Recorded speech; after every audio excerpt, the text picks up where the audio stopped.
ఆంధ్రప్రదేశ్ లో political heat అయితే ఇప్పటికీ తగ్గడం లేదు. పోలింగ్ ముగిసి వారం రోజులు దాటుతున్నా ఆ వేడైతే అలాగే ఉంది. గెలుపుపై అన్ని పార్టీలు ధీమాతోనే ఉన్నాయి. గ్రామాల వారీగా లెక్కలైతే ఒక కొలిక్కి వస్తుండటంతో గెలుపుపై అంచనాలు కూడా అందకుండా పోతున్నాయి. అయితే ఎవరికి వారు తాము గెలుస్తామనే ధీమాతో మాత్రం ఉన్నారు. ఇక పిఠాపురంలో అయితే ఒక రకమైన వాతావరణం కనిపిస్తుంది. నిన్న మొన్నటి వరకు అయితే పవన్ కళ్యాణ్ గారికి 1,00,000 మెజారిటీ దాటుతుందని కూడా అంతా భావించారు.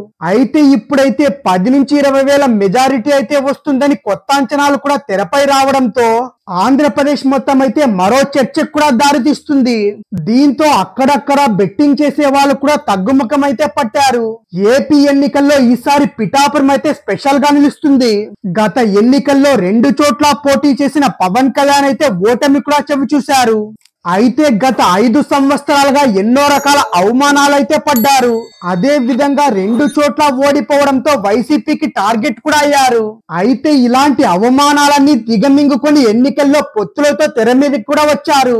కాపు సామాజిక వర్గం అధికంగా ఉండే పిఠాపురం నియోజకవర్గాన్ని అయితే ఎంచుకున్నారు. పవన్ కళ్యాణ్ గారి గెలుపు కోసం అయితే రాష్ట్ర వ్యాప్తంగా ఉన్న జన సైనికులు పిఠాపురం వచ్చి పవన్ కళ్యాణ్ గారికి సపోర్ట్ చేస్తూ ప్రచారం అయితే చేశారు.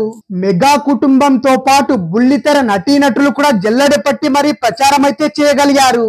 దీంతో పవన్ కళ్యాణ్ గారికి అయితే భారీ మెజారిటీ ఖాయమనే ప్రచారం కూడా జరిగింది. 60,000 నుంచి 1,00,000 ఓట్ల మెజారిటీతో పవన్ కళ్యాణ్ గారు గెలుపొందుతారనే అంచనాలు కూడా ఏర్పడ్డాయి. దీంతో రాష్ట్ర వ్యాప్తంగా భారీగానే బెట్టింగులు కూడా సాగాయి. అయితే ఇప్పుడు ఉన్న పలంగా ఒక ప్రచారం అయితే ప్రారంభమైంది. 10 నుంచి 20 వేల మెజారిటీ అయితే పవన్ కళ్యాణ్ గారికి వస్తుందని స్వయంగా జన సైనికులు లెక్కలు కట్టడంతో పరిస్థితులు అయితే తారుమారు కూడా అయ్యాయి. ఇక్కడ వైసీపీ అభ్యర్థిగా బలమైన మహిళా నేత వంగా గీత కూడా పోటీ చేశారు. ఆమె సైతం కాపు సామాజిక వర్గానికి చెందిన వారే. యువత మొత్తం జనసేన వైపు మొగ్గు చూపగా నడి వయస్సు గలవారు వృద్ధులు వైసీపీ వైపు అయితే టర్న్ అయినట్టు కూడా తెలుస్తుంది. ఇక్కడ 90,000కు పైగా కాపు సామాజిక వర్గ ఓటర్లు ఉన్నారు. వీరితో పాటు బీసీ ఎస్సీ ఓటర్లు సైతం గణనీయంగానే ఉన్నారు. అయితే నిన్నటి వరకు పవన్ కళ్యాణ్ గారికి భారీ మెజారిటీ వస్తుందని అంతా భావించారు. ఇక ఇప్పుడు ఆ సంఖ్యను భారీగా తగ్గించి చెప్తుండడంతో పిఠాపురంలో ఏం జరగబోతుందని ఆంధ్రప్రదేశ్ మొత్తం ఆరా తీయడం అయితే ప్రారంభించడం అయితే జరిగింది. మరోవైపు పవన్ కళ్యాణ్ గారి మెజారిటీపై భారీగానే బెట్టింగులు కూడా కట్టడం జరిగింది. మారిన లెక్కల మధ్యలో బెట్టింగులు సైతం తగ్గాయనే టాక్ అయితే వినిపిస్తుంది.